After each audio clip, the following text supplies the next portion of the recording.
জনক ঋষি রাজা যিনি পূর্ণত্যাগী ছিলেন, তিনি কোনদিন সংসার ত্যাগ করেন নাই।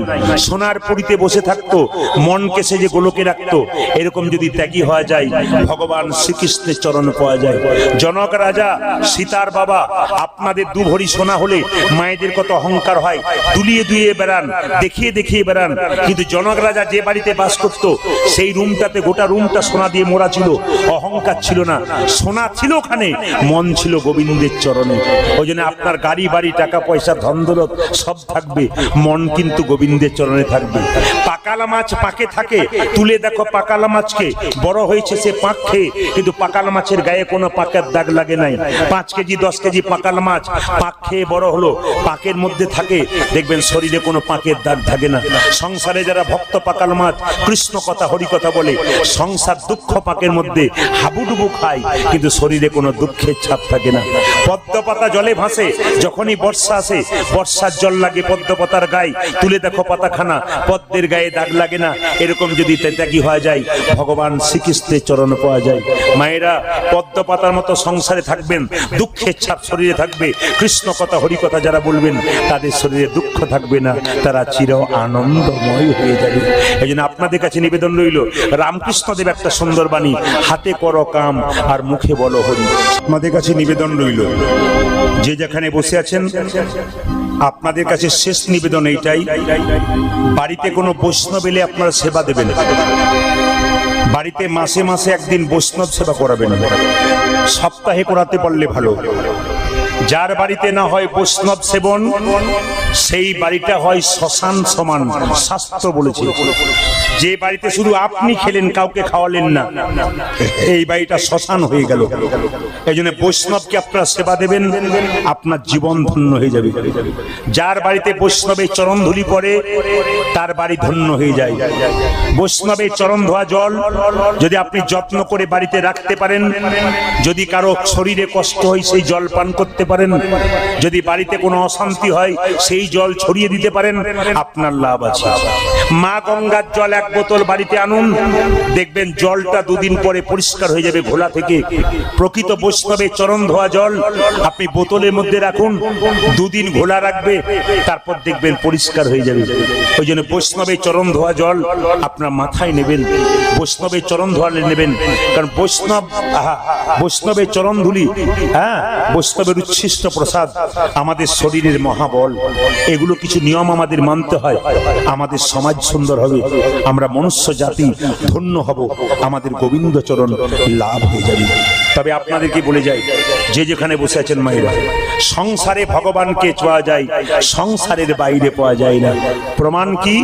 ঘর বাড়ি ত্যাগ করে বলে কৃষ্ণ হরে হরে, তুম দিয়ে যাই বৃন্দাবন, বাড়ি ছেড়ে তো চলে গেছে, ঘর যে তার মনে আছে, এই ত্যাগে পাওয়া যায় না শ্রীনন্দের নন্দন। আপনি এখান থেকে বৃন্দাবনে যাব ভাবছেন, খড়গপুর রেল স্টেশনে ট্রেনে চাপতে যাচ্ছেন, আপনার মনে মনে ভাবেলো আমি বৃন্দাবনে যাব, আমার মেয়েটার বিয়ে হয় নাই, ছেলেটার চাকরি হয় নাই, এরকম কিছু চিন্তা যার আছে, গোবিন্দ চরণ তার পাওয়া হবে না। এ আছো মায়ামায় ভিক্ষা দাও,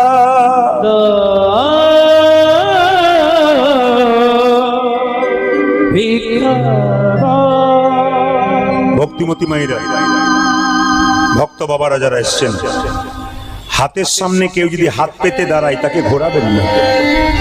যদি আপনার সামর্থ্য থাকে, আপনার কাছে যদি কেউ হাত পেতে দাঁড়ায় রাস্তাঘাটে, কোনো ভিখারি, কোনো দরিদ্র ব্রাহ্মণ, কোনো দরিদ্র মানুষ যদি হাত পাতে, আপনি ফেরাবেন না। যদি দেন আপনার মঙ্গল হবে। আপনি 10 টাকা দিতে পারবেন না, 5 টাকা দেবেন, 5 টাকা না পারলে 2 টাকাও দেবেন, ফেরাবেন না।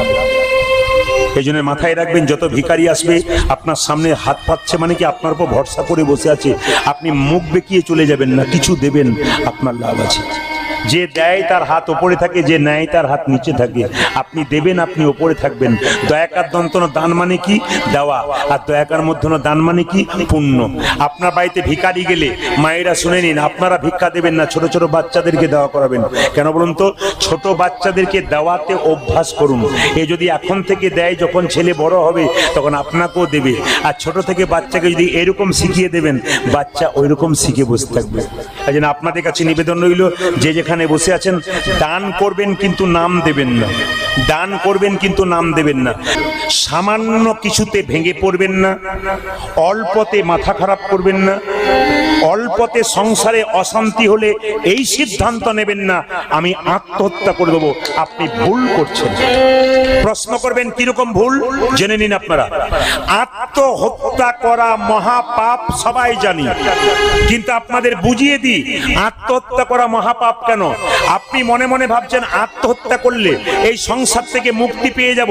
আপনি সংসার থেকে মুক্তি পাবেন না, আপনার আত্মা চারিদিকে ঘুরে বেড়াবে, কোনো দেহ ধারণ করতে পারবে না। আর একটা কথা আপনাদের বলি, আপনি যদি কোনো ভাড়া বাড়িতে থাকেন, সেই ভাড়া বাড়ির দেওয়ালে যদি জোরে জোরে আঘাত করেন, দেওয়ালটা ফেটে যায়, তার জন্য কেউ কিছু বলবে না। ভাড়া বাড়ির মালিক কিন্তু আপনাকে শাস্তি দেবে। এই দেহ বাড়িটা কিন্তু আপনার নয়, এটা গোবিন্দ কৃপা করে দিয়েছে। এখানে আত্মা রূপে রয়েছে আমরা। এখন যখন এই দেহ বাড়ি থেকে আত্মাটা বেরিয়ে চলে যাবে, বাবা কিছু মনে করবেন না, আত্মহত্যা করলে আত্মা বেরিয়ে যাবে, তখন কিন্তু ভগবান আপনাকে শাস্তি দেবে। ওই জন্য আত্মহত্যা আপনারা করবেন না। যদি আপনাদের মনে কোনো দুঃখ যন্ত্রণা থাকে, শুনে নিন, আপনাদের মনে জ্বালা থাকতে পারে, দুঃখ থাকতে পারে, যন্ত্রণা থাকতে পারে, কারো কাছে বলবেন না, পাড়া প্রতিবেশীর মেয়েদের কাছে বলবেন না, এরা আপনার দুঃখ যন্ত্রণা আরো চারিদিকে ছড়িয়ে দেবে। যদি মনের মধ্যে কোনো দাদা ভাইয়ের মায়ের দুঃখ থাকে, যন্ত্রণা থাকে, কারোর কাছে বলবেন না, দু জায়গায় বলবেন। কোথায় কোথায়? একটি গুরুচরণ, একটি গোবিন্দচরণ। একটি গুরুর কাছে বলবেন, একটি গোবিন্দের কাছে বলবেন। গুরু হলো বাবার মতো, মনের কথা খুলে বলবেন, তিনি সমাধান করে দেবেন। গোবিন্দ হলো বাবার মতো, মন্দিরে বসে বলবেন, আপনার লাভ আছে। আমি একটা কথা শুধু বলে যাই, আপনারা বাড়িতে টালি দেন না, টাইলস, মায়েরা বলুন, টাইলস টাইলস দেন না?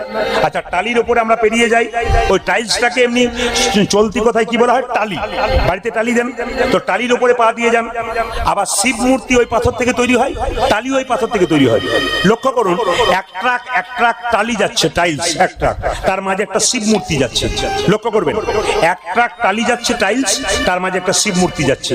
তো টাইলস গুলো শিব মূর্তিকে বলছে শিবমূর্তি। একই পাথর থেকে আমরা টালি হয়ে গেলাম, আর তুই শিবমূর্তি হয়ে গেলি। তোকে মানুষ পুজো করবে, আমাদেরকে পা দিয়ে মেরে যাবে। তোর কি ভাগ্য ভালো রে, হে শিবমূর্তি! একই পাথর থেকে তুই শিব হয়ে গেলি, আর একই পাথর থেকে আমরা টালি হয়ে গেলাম। আমাদের ভাগ্য কত ভালো খারাপ, আর তোর ভাগ্য কত ভালো, তোকে সবাই পুজো করবে, আমাদের পা দিয়ে পদদলিত করে চলে যাবে। সঙ্গে সঙ্গে শিবমূর্তিটা বলছে, শোন ভাই, আমরা একই পাথর থেকে, একই জায়গা থেকে, তুই হলি টালি, আমি হলাম শিব মূর্তি। কেন না, এক সময় যখন ভূমিকম্প হলো হালকা, তখন তুই ভেঙে সরে গেলি, হালকাতে ভেঙে সরে গেলি, হালকা ধাক্কাতে। আমি কিন্তু সরি নাই, মাথা তুলে দাঁড়িয়েছিলাম। কে বলছে? শিব মূর্তি বলছে, আমি মাথা তুলে দাঁড়িয়েছিলাম, অল্পতে ভাঙি নাই, তোরা ভেঙে গেলি, সরে গেলি আমার কাছ থেকে, আর আমি মাথা তুলে দাঁড়িয়েছিলাম। কোন শিল্পী এসে আমাকে ধাক্কা মেরে খুঁড়ে খুঁড়ে শিব মূর্তি তৈরি করলো। আমার তখন বড় কষ্ট হয়েছিল, ভাই আজকে আমি শিব মূর্তি হলাম, আমি পুজোর অধিকারী হলাম, তোরা টালি হলি, তোদেরকে পা দিয়ে সবাই মারিয়ে যাচ্ছে। এর থেকে কি শিক্ষা পেলেন আপনারা? শিব মূর্তির কাছে শিক্ষা কি পেলেন? অল্প ধাক্কাতে কেউ ভেঙে পড়বেন না, অল্প ব্যথা পেলে সংসারে কেউ ভেঙে পড়বেন না, মাথা তুলে দাঁড়াবেন। যদি মাথা তুলে দাঁড়াতে পারেন, আঘাত সইতে পারেন, শিবমূর্তির মতো আপনি জগতে পুজো পাবেন। আর যদি অল্পতেই ভেঙে যান, তবে টালির মতো আপনাকে পা দিয়ে সবাই মেরে চলে যাবে, আপনার সম্মান থাকবে না। কি সুন্দর শিক্ষা দিয়েছে দেখুন। মহাত্মা গান্ধীকে নাথুরাম গডসে যখন প্রথম গুলিটা মরেছিল, ইতিহাস দেখবেন, প্রথম গুলিটা মেরেছিল, রাম বলে চিৎকার করেছিল। দ্বিতীয় গুলিটা মরেছিল, সঙ্গে সঙ্গে মাটিতে পড়ে গিয়েছিল, রাম রাম করে মারা গিয়েছিল। তার সমাধিতে রাম নাম লেখা ছিল। হনুমানের সমাধিতে রাম নাম লেখা আছে, কিন্তু তার সমাধিতে রাম নাম লেখা আছে কেন? গুলি খেয়ে মরল, মৃত্যুর সময় রাম রাম করতে করতে মরেছে, রাম সমাধিতে রাম নাম লেখা আছে। এই এই এই মহাত্মা গান্ধী ছিলেন একজন বিরাট ব্যারিস্টার, কোথাকার? এলাহাবাদের। আপনার চমকে যাবেন তিনি কত বড় কৃষ্ণ ভক্ত ছিলেন। তিনি কি বলতে জানেন? তিনি বলতেন, আমার গর্ভধারিণী একটি মা আছে, আর গীতা একটি মা। সুভাষচন্দ্র, নেতাজি সুভাষচন্দ্র, তিনি গীতাকে সম্মান দিতেন। ঋষি অরবিন্দ গীতাকে সম্মান দিতেন। ওই জন্য প্রত্যেকটি হিন্দু ভাইদের কাছে আমাদের একটা নিবেদন রইল। কি নিবেদন রইল? প্রত্যেকের পকেটে একটা করে গীতা রাখবেন, না পারলে ব্যাগে রাখবেন। গীতা যদি আপনি রাখতে পারেন, গীতার উচ্চারণ করতে বলেছে, গীতা পড়ে যদি কেউ না পড়তে পারেন, উদ্ধার করতে না পারেন, উচ্চারণ না করতে পারেন, রামকৃষ্ণদেব সহজ করেছে, বারবার গীতা বলো, তোমার লাভ আছে। গীতা গীতা গীতা গীতা গীতা গীতা গীতা গীতা গীতা গীতা গীতা গীতা গীতা গী উচ্চারণ কি হচ্ছে? গীতা গীতা গীতা গীতা গীতা গীতা গীতা গীতা গীতা গী, মানে গীতা গীতা উচ্চারণ করতে করতে ত্যাগীতা গীতা গীতা গী হয়ে যাচ্ছে। এটা রামকৃষ্ণদেব বলেছেন। তো এই মহাত্মা গান্ধী, একজন দেখবেন মহাভারতের পাতা খুলবেন, তাতে দেখতে পাবেন একজন মহিলা কৃষ্ণকে বলেছিল, কে? কৃষ্ণের পিসি কুন্তি, কৃষ্ণ তুই আমায় সম্পদ দিস না বাবা, তুই আমায় বিপদ দে। যদি সম্পদ দিস তাহলে তোরে ভুলে যাব, আর যদি বিপদ দিস তাহলে তোকে মনে রাখতে পারবো। এই জন্য যতজন কীর্তন শুনতে এসছেন সবাই তো সুখ চান। ভারতবর্ষ নয়, পৃথিবীতে 716 কোটি মানুষ আছে, জেনে নিন। পৃথিবীতে 716 কোটি মানুষ আছে, রাস্তা দিয়ে পেরিয়ে যাবে, যাকেই জিজ্ঞেস করবেন দাদা কেমন আছেন, ভালো আছি, দেখবেন বলে। কিন্তু ভেতরে খবর নিয়ে দেখুন, কেউ ভালো নাই। কারো না কারো একটা সমস্যা আছে। ভদ্রতার খাতিরে বলে দাদা কেমন আছেন, ভালো আছি, কিন্তু ভালো নাই, কেউ ভালো নাই। জেনে নিন, আপনি মনে মনে ভাবছেন সুখে থাকবো, কিন্তু না, সুখ যার আছে দুঃখ তার পেছনে করা নাড়ছে। আর দুঃখ যদি কারো আছে, কেউ ভেঙে পড়বেন না, তার পেছনে সুখ আবার করা নাড়ছে। এই সুখ দুঃখ দুটি ভাই মায়েরা, সুখ থাকলে দুঃখ থাকবে, আর দুঃখ থাকলে সুখ থাকবে। সুখ ক্ষণিকের, দুঃখ ক্ষণিকের। মহাত্মা গান্ধী সকালবেলায় ঘুম থেকে উঠে ভগবানের মন্দিরে একটা কথা বলতো, কোর্টে যাবার আগে কি বলতো? না ধনং না জনং না কবিতা সুন্দরী, আমায় ধন দিও না, আমায় জন দিও না, আমায় জন দিও না। হে গোবিন্দ গোবিন্দ আমায় সম্পদ দিও না, সম্পদ দিও না, আমায় বিপদ দাও, তুমি আমায় বিপদ দাও। শুনলে চমকে যাবেন, আপনারাই বলবেন। কৃষ্ণকে জন্ম দিয়েছিল, কৃষ্ণকে জন্ম দিয়েছিল দেবকী, কৃষ্ণকে জন্ম দিয়েছিল দেবকী, আর লালন পালন করেছিল যশোদা। বলুন তো বাবা, কার ছবি বেশি দেখা যায়, যশোমতী কৃষ্ণ না দেবকী কৃষ্ণ? জোরে বলুন, কার ছবি বেশি দেখতে পান আপনারা, যশোমতী কৃষ্ণ না দেবকী কৃষ্ণ? আপনার যে যা ব্যবসা বাণিজ্য করুন না কেন, আপনি বাড়িতে একটা ছোট্ট গোপাল কিনে আনুন, একটা সিংহাসন করুন, সকাল দুপুর সন্ধে গোপালের সেবা দিন, আর সংসারের কাজকর্ম করুন, আপনার জীবনে আনন্দ সবসময় থাকবে। দুঃখ আপনাকে সহজে ছুঁতে পারবে না। যদি দুঃখ ছুঁয়ে দেয়, দুঃখ হরণ গোবিন্দ আপনাকে রক্ষা করতে পারবে। এইবার তাকান, যশোমতী কৃষ্ণকে লালন পালন করেছিল, কিন্তু আপনাদেরকে বলে দিয়ে যায়, এমন একজন মহিলা যে কৃষ্ণের সঙ্গে শত্রুতা করলো, সে কৃষ্ণ কোলে নিয়ে মরতে পারলো। কই যশোমতী তো কৃষ্ণ কোলে নিয়ে মরতে পারলো না, কই দেবকী তো কৃষ্ণ কোলে নিয়ে মরতে পারলো না। একবার হাত তুলে আপনারা বলুন তো, কৃষ্ণকে কোলে নিয়ে কে মরেছিল? সেই মেয়েটির নাম কি? তারকা রাক্ষসী। হ্যাঁ হ্যাঁ, তারকা নয়, পুতনা রাক্ষসী নাকি? হ্যাঁ, বলতে অনেকে ভুল হয়েছিল, পুতনা। পুতনা। আচ্ছা মায়েরা, তাহলে কৃষ্ণকে এত যে ভালোবাসলো, সে কৃষ্ণ কোলে নিয়ে মরতে পারলো না, পুতনা কেন কৃষ্ণ কোলে নিয়ে মরলো? পুতনার ডাকের মধ্যে আকাঙ্ক্ষা ছিল। পুতনা স্তনে বিষ মাখিয়ে ছুটে ছুটে যাচ্ছিল, কোথায় কৃষ্ণ? কৃষ্ণ কই, কৃষ্ণ কই, কৃষ্ণ কই, কৃষ্ণ কই, কৃষ্ণকে ধরবো, কৃষ্ণকে মারবো, কৃষ্ণ কই, কৃষ্ণ কই, কৃষ্ণ কই, কৃষ্ণ কই, বারবার কেঁদেছিল কৃষ্ণ কৃষ্ণ বলে। ওই জন্য শুনে রাখুন, কৃষ্ণের জন্য পাগল হয়ে গেছিল, কখন স্তনে বিষ মাখিয়ে মারবো। কৃষ্ণ বলেছিল তোমার মনের ইচ্ছা পূর্ণ করবো। বলুন তো মায়েরা, বাবারা বললেন পুতনা রাক্ষসী। আচ্ছা বলুন তো, পূর্ব জন্মে কে ছিল? বলি রাজার স্ত্রী ও রত্না বলি। যখন বলি মহারাজের কাছে ভগবান বামন অবতারে এলো, দেখতে খুব সুন্দর, বলে স্ত্রী রত্নাবলী মনে মনে ভাবলো, বা বা বা এত সুন্দর ছেলে, এ যদি আমার ছেলে হতো, আমি স্তনে বুকে বুকে ধরিয়ে স্তনে দুগ্ধ খাওয়াতাম, কোলে নিতাম। ভগবান বলল, তোমার মনের ইচ্ছা পূর্ণ করে দেবো, তুমি চিন্তা করো না। যখন বলির মহারাজের কাছে বামন অবতারে কৃষ্ণ কি চাইলো, ত্রিপাদ ভূমি চাইলো, তখন রত্নাবলী মনে মনে ভাবলো, এ ছেলেকে স্তনে বিষ মাখিয়ে মারতে হয়। ভগবান বলল, সেই ইচ্ছাও তোমার পূর্ণ করে দেবো। কি করেছিল মা? পুতনা স্তনে বিষ মাখিয়ে যখন কৃষ্ণকে কোলে নিয়েছিল, কৃষ্ণ তখন পুতনার মুখটার দিকে তাকিয়ে চোখ দুটো মুজে দিয়েছিল। যারা ভক্ত মানুষ নয় তারা চিৎকার করে বলেছিল, কৃষ্ণ ভয় খেয়ে গেছে, কৃষ্ণ ভয় খেয়ে গেছে। না, কৃষ্ণ ভয় খেতে পারে না। কেন? জগতের যিনি মালিক, জগতের যিনি মালিক, যার অঙ্গুলি হেলনে গোটা পৃথিবী টলমল টলমল করে, সেই কৃষ্ণ কখনো ভয় খায়? সেই কৃষ্ণ পুতনার বুকে বসে আছে, মনে মনে ভাবছে, পুতনা তুমি তো আমার মা নও, তুমি মায়ের নাটক করতে এসছো, তুমি মায়ের অভিনয় করতে এসছো। তোমাকে কোথায় পাঠাবো? স্বর্গে না নরকে? লক্ষ্য করুন, পুতনা যখন স্তনে বিষটা মাখিয়ে কৃষ্ণকে দিয়েছে, কৃষ্ণ যখন টানে মেরেছে, পুতনার প্রাণটা বেরিয়ে যাচ্ছে, আর পুতনা চিৎকার করে বলল, প্রভু তোমার কাছে আমার এই মিনতি। তুমি যে পুতনার শেষ কথাটা শুনে রাখুন, কি সুন্দর আকুতি মিনতি দেখুন ভগবানের প্রতি।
কৃষ্ণ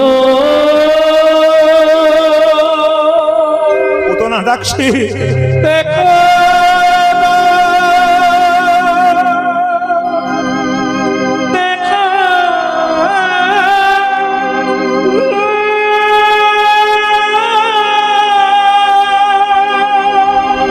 বিল্লমঙ্গলের বাবা যখন মারা গেল, বিল্লমঙ্গল অসচ অবস্থায় প্রত্যেক দিন পতিতালয়ে চিন্তার কাছে যায়। একদিন চিন্তামণি বিল্লমঙ্গলকে দেখে বলল, ঠাকুর তোমার লজ্জা করে না? তোমার বাবা মরে গেল, আর ওই অবস্থায় তুমি এখানে আসছো, লোকে বলবে কি? তোমাকে তো কলঙ্ক দেবে আমার নামটাকে ধরে। আমাকে চিন্তাকে, আমি একই পতিতালয়ে বাস করি, আমাকে লোকে বাজে কথা বলবে। তুমি কি এটা চাও ঠাকুর? তুমি পতিতালয়ে প্রত্যেকদিন অসচ অবস্থায় আসছো কেন? চিন্তামণিকে বিল্লমঙ্গল বলল, শোনো চিন্তা, ছোটবেলায় আমার মা মারা গেল, এখন আমার বাবা মারা গেল, আমার আপন বলতে কেউ নাই, লোকে আমায় কত কথা বলে, কিন্তু তোমাকে ছাড়া আমি থাকতে পারবো না। শোনো ঠাকুর, কালকে তোমার বাবার শ্রাদ্ধ, কাল যদি তুমি এসেছো, আমি বিষ খেয়ে আত্মহত্যা করব। বিল্লমঙ্গল চিন্তার হাত ধরে ধরে বলল, তুমি চিন্তামণি প্রেমের রমণী, তুমি চিন্তামণি প্রেমের রমণী। বিল্লমঙ্গল কথা দিল চিন্তাকে।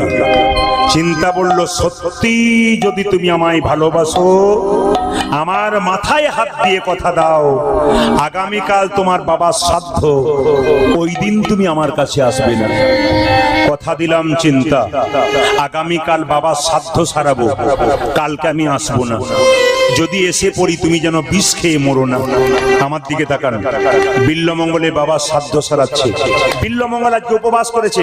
ব্রাহ্মণ ঠাকুর মন্ত্র পড়াচ্ছে। মায়ের একটু মাথায় কাপড়টা নিন, উলুধ্বনি দেবেন। বল বিল্ল নমঃ বিষ্ণু নমঃ বিষ্ণু নমঃ বিষ্ণু নমঃ বিষ্ণু নমঃ বিষ্ণু নমঃ বিষ্ণু নমঃ বিষ্ণু নমঃ বিষ্ণু নমঃ বিষ্ণু নমঃ বিষ্ণু নমঃ বিষ্ণু নমঃ বিষ্ণু নমঃ বিষ্ণু নমঃ বিষ্ণু। বিল্লমঙ্গল চুপ করে আছে। এত মন্ত্র পাঠ করছে, বিল্লমঙ্গল মাথা নিচু করে চুপ করে আছে কেন বলুন তো? মন যদি থাকে কারো কেয়া বনে, কি করিবে হরিনাম সংকীর্তনে। একটু জোরে বলুন তো, বিল্লমঙ্গলের মনটা কোথায় পড়ে আছে? হ্যাঁ বাহ, বিল্লমঙ্গলের মনটা চিন্তা করে কাছে পড়ে আছে। ব্রাহ্মণ বলছে, এ বিল্ল, ভাবছিস কি? আরে বল, জোরে জোরে বল, নমঃ বিষ্ণু নমঃ বিষ্ণু। একদিকে ব্রাহ্মণ বলছে নমঃ বিষ্ণু, একদিকে বিল্লমঙ্গল কি বলছে আপনারা সবাই শুনবেন। নমঃ বিষ্ণু নমঃ বিষ্ণু নমঃ বিষ্ণু নমঃ বিষ্ণু নমঃ বিষ্ণু নমঃ বিষ্ণু নমঃ বিষ্ণু নমঃ বিষ্ণু নমঃ বিষ্ণু নমঃ বিষ্ণু নমঃ বিষ্ণু নমঃ চিন্তা রইল তোর বাপের। বিল্লমঙ্গল চমকে গেল। কেন? আমি বেটা ভগবানের নাম করাচ্ছি, তুই চিন্তার কথা বলছিস? ব্রাহ্মণ ডেকে চলে গেল। মা রাত্রিবেলায় বিল্লমঙ্গল ক্লান্ত হয়ে শুয়ে গেল। বিল্লমঙ্গল একদিন যাই না চিন্তার কাছে, মনে হচ্ছে কত বছর যাই নাই। রাত্রি 12টা বেজে গেছে আর বিল্লমঙ্গলে ঘুম ভেঙে গেছে। মনে মনে ভাবছে, চিন্তা, রাত 12টার পরে নাকি একটা দিন হয়ে যায়, আমি তোমার কাছে যাব।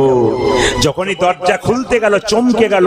আকাশে প্রচন্ড বজ্রপাত, বৃষ্টি, বজ্রপাত। চিন্তা চিন্তা মাঝি ভাই, মাঝি ভাই, নৌকা বাঁধা আছে কিন্তু মাঝি নাই।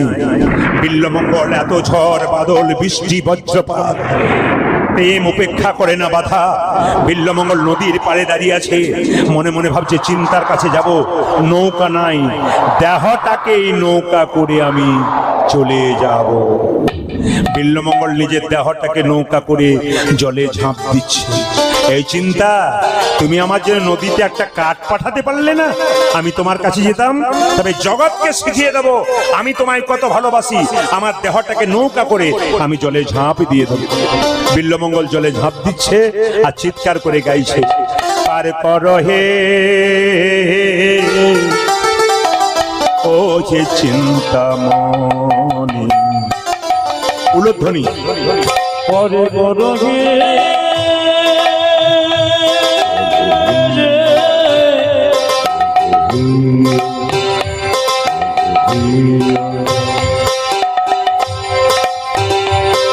বিল্লমঙ্গল যখন হঠাৎ জলে ঝাঁপ দিয়ে দিল, চিন্তা করছে, চিন্তা, তুমি আমার জন্য একটা কাঠ পাঠাতে পারলে না? কাঠটাকে ধরে চলে যেতাম। হঠাৎ দেখছে জলের মধ্যে একটা কালো কাঠ ভাসছে, আর সেই কাঠটাকে ধরে বিল্লমঙ্গল জলে পেরোচ্ছে। প্রেমা বেগে লইয়া ডুবাই জল বেগে, প্রেমা বেগে লইয়া ডুবাই জল বেগে। জলের মধ্যে দেখতে পেল একটা কালো কাঠ ভেসে যাচ্ছে। বিল্লমঙ্গল কাঠটাকে ধরে যখন ধরে চলে গেল, এইদিকে তাকাবেন, চিন্তা যেখানে বাড়িতে শুয়ে থাকে, বিরাট বড় প্রাচীর, দরজা বন্ধ। বিল্লমঙ্গল দরজায় ধাক্কা দিচ্ছে, চিন্তা খুলছে না। মনে মনে বিল্লমঙ্গল ভাবছে, এই চিন্তা, তোমার জন্য নদীতে ঝাঁপ দিলাম, তুমি আমার জন্য একটা কালো কাঠ পাঠিয়ে দিয়েছো। হ্যাঁ গো, তুমি দরজাটা খুলে রাখতে পারোনি? হঠাৎ করে মনে মনে ভাবছে, তুমি তো দরজাতে কিছু দিতে পারতাম, আমি ধরে চলে যেতে পারতাম। যে না দরজার দিকে তাকিয়েছে, চমকে গেল। প্রাচীরের গর্তে এক সর্পমুখ দিয়া, সর্বমুখ দিয়া লঙ্ঘিত হইয়া আছে লেজ ঝুলিয়া,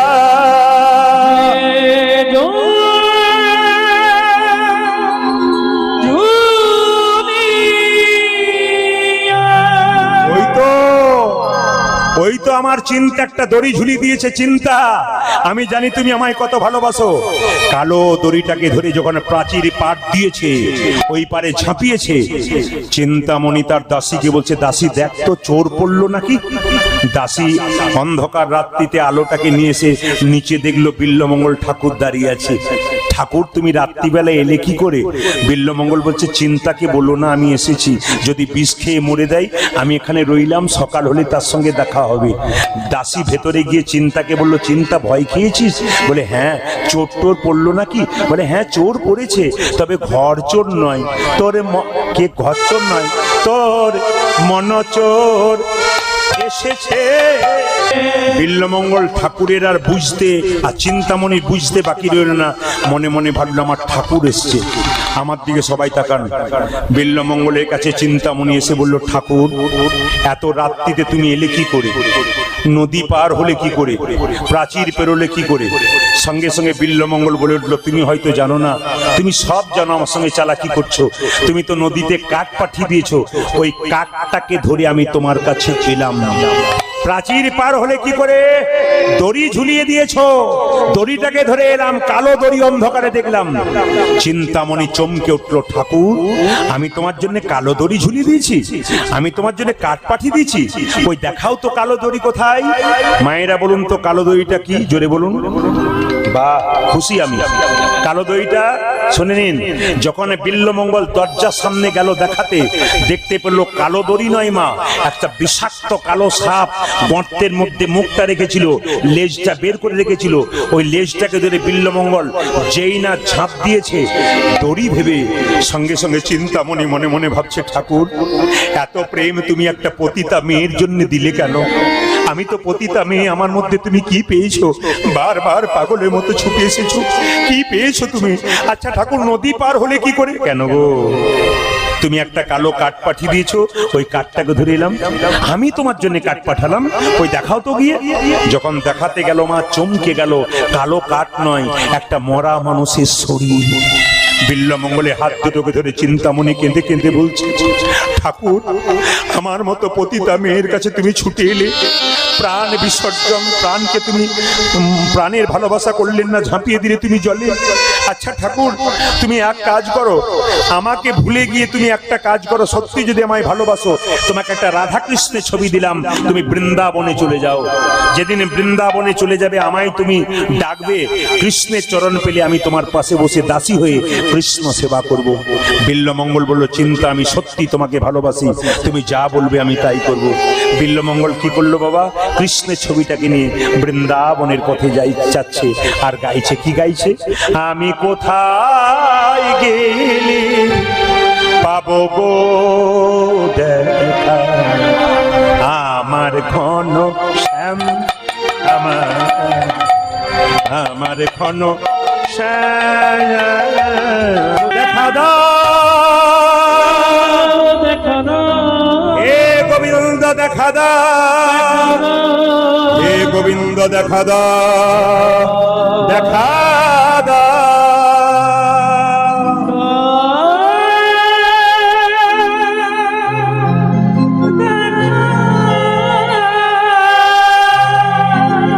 আপনারা জোরে বলবেন, জোরসে বলবেন, রাধা রানী কি। মহাপ্রভু বলেছেন খাইতে শুইতে যথা তথা সব জায়গায় হরিনাম করা যায়। ও মায়েরা বাথরুমে বসে আছে হরিনাম করা যায়। মহাপ্রভু শিক্ষা দিয়েছেন, কি শিক্ষা দিয়েছেন? খাইতে শুইতে যথা তথা হরিনাম করা যায়। আপনার হরিনাম করার সময় নাই, আপনি এক কাজ করবেন, বাড়িতে ঝাঁট দেবেন, ঝাঁট দেওয়ার সময় এরকম করে গাইবেন, কোনো অসুবিধা নেই। হরে কৃষ্ণ হরে কৃষ্ণ কৃষ্ণ কৃষ্ণ হরে হরে, হরে রাম রাম রাম হরে হরে, হরে কৃষ্ণ কৃষ্ণ কৃষ্ণ হরে হরে, হরে রাম রাম রাম হরে হরে। বলো হাতে করো কামারে, মুখে বলো হরি, মানব জনম তোমার যাইবে গো তরি।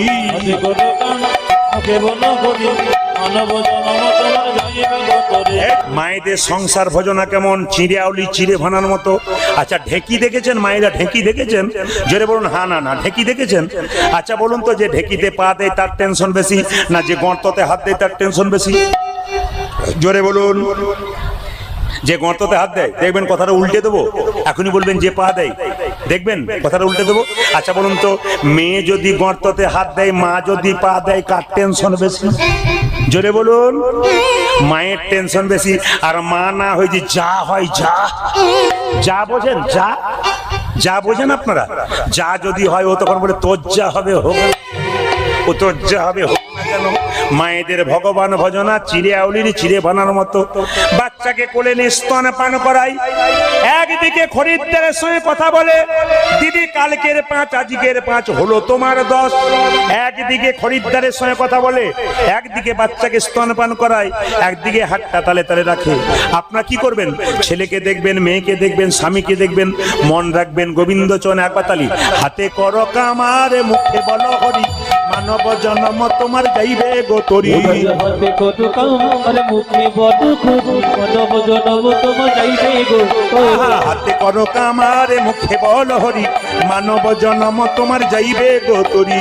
হাতে কত কামার, মুখে বড় খুরি, মানব জনম তোমার যাইবে গো তরি। আরে বলুন রাধা রানী কি, শ্যাম সুন্দর কি। আচ্ছা বলুন তো, কয়লার ময়লা যায় না ধুলে, আর স্বভাব যায় না মূলে। বলুন তো, কয়লার ময়লা যায়? কয়লা হয় ময়লাহীন, আগুনে পোড়ালে ছাই। মানুষের হয় কৃষ্ণ ভক্তি, যদি গুরু কৃপা পায়। প্রমাণ দেখে নিন আপনারা। এক সময় বিল্লমঙ্গল যখন বৃন্দাবনে যাচ্ছে, মনে মনে ভাবছে পাপ শরীরে যেতে পারবো না, আমি নদীর জলে আত্মহত্যা করবো। এই বলে বিল্লমঙ্গল যেই না মায়েরা যেই না নদীতে ঝাঁপ দিয়েছে, সোমগিরি মহারাজ বিল্লমঙ্গলকে বাঁচিয়ে দিয়েছে। এই আত্মহত্যা করিস কেন? বিল্লমঙ্গল বলছে না, এই পাপ শরীরে বৃন্দাবনে যেতে পারবো না, আমি আত্মহত্যা করব।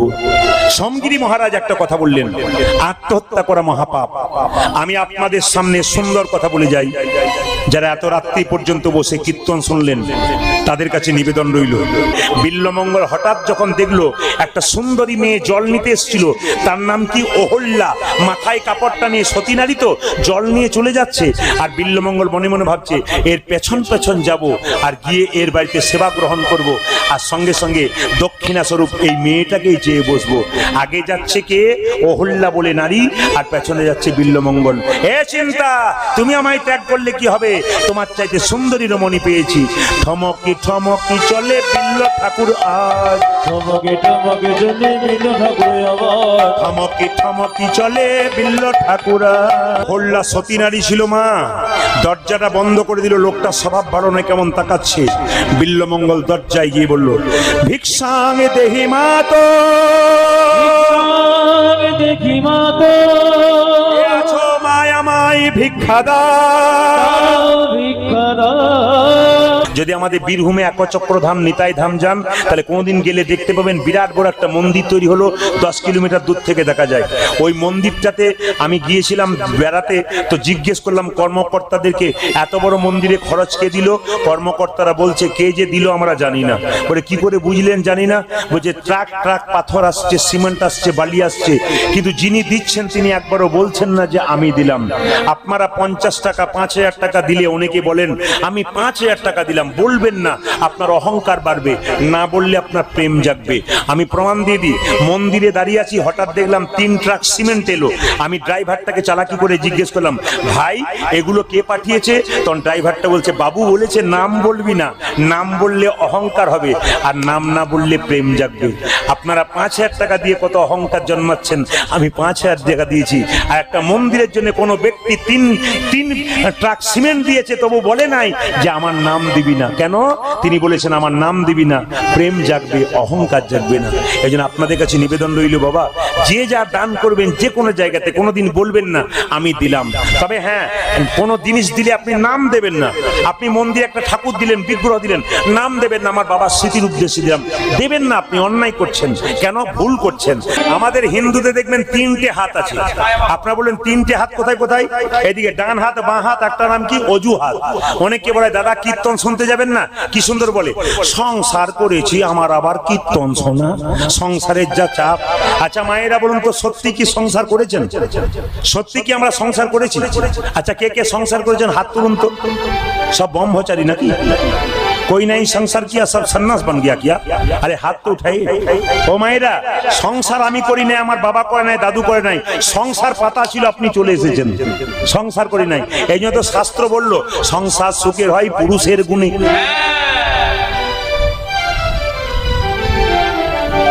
যে মাটি ঘুমোচ্ছিল সে বলছে না আমার গুণে, মানে জেগে গেল আর কি। মানে নিন্দা যে সহ্য করতে পারে তার প্রমাণ। দু একজন ঘুমোচ্ছিল, আমি যখন বলছি সংসার সুখের হয় পুরুষের গুণে, না আমার গুণে, জেগে গেছে।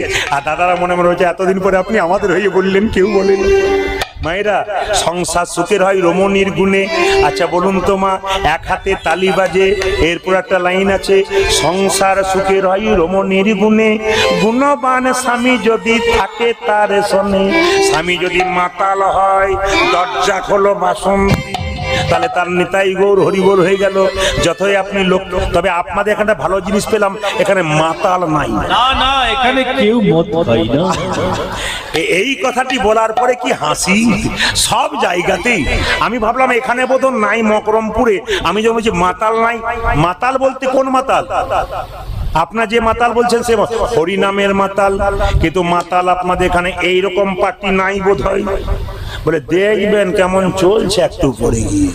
মাতাল সব জায়গাতে আছে। আচ্ছা কিছু মনে করবেন না, নেশা মুক্ত সমাজ করুন। নেশা 4 রকমের, একটি 1 আঙ্গুলের, একটি 2 আঙ্গুলের, একটি 3 আঙ্গুলের, একটি 4 আঙ্গুলের। নেশার দিকে তাকান, 1 আঙ্গুলের নেশা কোনটা? না আমি খাই না, দেখতে বলছি। আর 2 আঙ্গুলের নেশা কোনটা? যেন সুখ টানটা, এটা আপনাদের এখানে নাই একটাও নাই। আবার গান শুনতে শুনতে 2-4 জন দিয়ে তারপর আসছেন 2 টান দিয়ে। আর 3 নম্বর নেশা কোনটা বলুন তো? জয় বাবা ভোলা। তার মানে কি? গাঁজা। দেখবেন অনেকে দেখবেন শিব মন্দিরে বসে বসে গাঁজা খায়। আমি জিজ্ঞেস করি, এই শিব মন্দিরে গাঁজা খাচ্ছিস কেন? সে বলে জ্ঞান দেবেন না, বাবা ভোলা খেয়েছিল, আমার বাবা তো বিষ খেয়েছিল, তোরা বিষ খা। বিষ খাবে না কিন্তু গাঁজা খাবে। আর 4 নম্বর নেশা কোনটা বলুন তো? দরজা খোলো বাসন্তী। এই পার্টি আপনাদের নাই। তবে যে মদ খায় তার 3টে লাভ হয়। বলবো না, বাদ দিয়ে দেবো? বলবো? বাবার অনেক বলছে বলুন বলুন, তাহলে কাল থেকে শুরু করব। মদ খেলে 3টে লাভ হয়। এইদিকে তাকান, মদ খেলে 3টে লাভ কি কি জেনে নিন। যে মদ খায় তার বাড়িতে কোনদিন চোর ঢোকে না। যে মদ খায় তাকে কোনদিন কুকুরে কামড়ায় না। যে মদ খায় সে বুড়ো হয় না, চিরকাল ইয়ং থেকে যায়। অনেকে মনে মনে হচ্ছে কাল থেকে শুরু করে দেবো, কোনো অসুবিধা নেই। জেনে নিন, যে মদ খায় সে না না মানেগুলো বুঝিয়ে দিই তারপর বলবেন। যারা মনে মনে ভাবছেন কাল থেকে শুরু করবো তারা শুনে নিন। মদ খেলে তার বাড়িতে চোর ঢোকে না কেন বলুন তো? যে যত মদ খায় লিভার, লাংস, কিডনি আস্তে আস্তে নিতাই গৌর হরিবোল হয়ে যায়। এমন কাশতে শুরু করে রাত্রি 12টার সময় চোর যখন ঢুকতে যায় তখন মনে মনে ভাবে বেটা জেগে আছে, ঢোকার দরকার নাই। এই জন্য চোর ঢোকে না। আর কুকুরে কামড়ায় না কেন? জেনে নিন মায়েরা, যে যত মদ খায় মদ খেতে খেতে দুর্বল হয়ে যায়। রাস্তা দিয়ে যখন হেঁটে যায় তখন শুধু হাঁটতে পারে না, লাঠি নিয়ে হাঁটে। আর হাঁটতে হাঁটতে লাঠি দেখলে কুকুর ভয়ে পালিয়ে যায়, কুকুর কামড়ায় না। আর একটা কারণে কুকুর কামড়ায় না কেন বলুন তো? যারা বেশি মদ খায়, অভিজ্ঞতা আপনাদের আছে, যারা বেশি মদ খায় তারা দেখবেন নর্দমার পাশে শুয়ে থাকে, আর কুকুরটাও নর্দমার পাশে শুয়ে থাকে। ওভাবে আমার প্রতিবেশী বটে, কামড়ানোর দরকার নেই, ওই জন্য কামড়ায় না। আর 3 নম্বর কারণ কি? বুড়ো হয় না কেন? বুড়ো হবার চান্স পায় না, তার আগে গাল মুখ সব ভুলে যায়। বলো হরে বলো হরি। এইবার যারা খেত তারা ভাবছে বেটাকে আর আনার দরকার নাই, এ খালি আমাদের বিরুদ্ধে কথা বলে। না না, আমি মদের সুরার কথা বলেছি, মদের কথা বলি না। সুরা, সুরা ভালো কথাই বলে, সুরা। কি সুন্দর সুরা। বিল্লমঙ্গল যখন বসে আছে, অহল্যা স্বামীর নাম বণিক, কোনো সন্তান সন্ততি নাই। বিল্লমঙ্গল বলল আমার সেবা দাও। অহল্যাকে তার স্বামী বলল শোনো, বাড়িতে ব্রাহ্মণ বৈষ্ণব এলে সেবা করাতে হয়, ওনাকে সেবা দিতে হবে। অহল্যা বলছে না স্বামী, আমি সেবা দেবো না। বলে কেন? ও স্বভাব ভালো নয়। বলে কার কেমন স্বভাব দেখে লাভ নাই, বাড়ি এসেছে সেবা করাতে হবে। তার স্ত্রী কি করলো? ভক্তি ভরে থালাতে করে সুন্দর করে অন্ন ব্যঞ্জন সাজিয়ে যখন দিতে গেল, বিল্লমঙ্গল মনে মনে ভাবলো বারে এই চিন্তা, তুমি আমায় ত্যাগ করলে কি হবে? এই দেখো আমি কোথায় এসেছি তুমি জানো না? আমি একটা সুন্দরী মেয়ের কাছে এসেছি। এর নাম হলো অহল্যা। এর কাছে সেবা গ্রহণ করব, তারপর দক্ষিণা স্বরূপ এই মেয়েটাকেই চেয়ে বসবো। সুন্দর করে যখন সেবা দিল মা, সঙ্গে সঙ্গে অহল্যার স্বামী বলে উঠল, ব্রাহ্মণ, সেবা দিলে দক্ষিণা দিতে হয়। হ্যাঁ হয়। কি দক্ষিণা নেবে তুমি? ব্রাহ্মণ বিল্বমঙ্গল মনে মনে ভাবলো, সুযোগ পেয়েছি। কি দেবে তুমি দক্ষিণা? সঙ্গে সঙ্গে বলে উঠলো, দেব দক্ষিণা কি? যা চাইবে তাই দেব। বিল্বমঙ্গল বলল, তবে দাও কি? তোমার স্ত্রীকে সুন্দর করে সাজিয়ে আমার সেবায় লাগিয়ে দাও। ব্রাহ্মণ